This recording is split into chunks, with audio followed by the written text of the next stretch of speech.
How do we break invisible chains?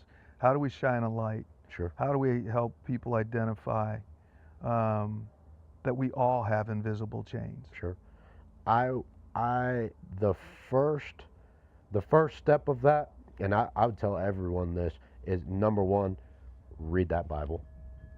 And don't go to church and on a Sunday read the verse that's up on the screen. I wouldn't tell you to start out in Matthew, Mark, Luke, and John and learn the gospel. I'd tell you to open up to page 1 in Genesis chapter 1 and start there, and however long it takes you. Yeah. Whether you read it in weeks, months, years, start from the beginning and go all the way to the end. Yeah.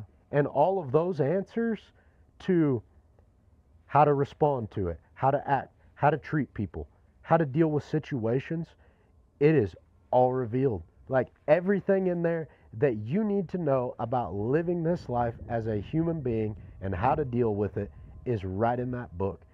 And secondly, I would say self-awareness. Like, Okay. I am huge on self-awareness. Know what you're strong at, know what you're weak at, because otherwise you're shooting at a target that's not there. Right. Like, if I'm not aware that I can be prideful, if I'm not aware that, when I am running, I may be a faster runner at a 5 mile than a 2 mile, for instance. I may have better times over that period. So if we apply that to an emotional sense, you need to be self-aware of what your triggers are. Yeah. You need to be self-aware of what you're good at. Your ego. Yeah, because like I said, you don't know what to build on if you Right. don't have that awareness of what's going on in the first place. Yeah. You know? You've talked a lot about ego, and as you're talking about self-awareness, ego's not necessarily a bad thing.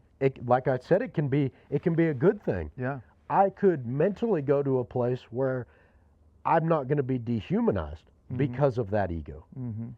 And it all comes back to balance in my thing. You look at it like a compass, and you've got your true north, and you can get all the way this way in an extreme and all the way this way in an extreme. That was a lesson I learned from my buddy Jason that I'd met, and that really was pivotal in changing my spirit, and really being a part of that walk that God put in my path, is that balance of not getting too out of control one way or another.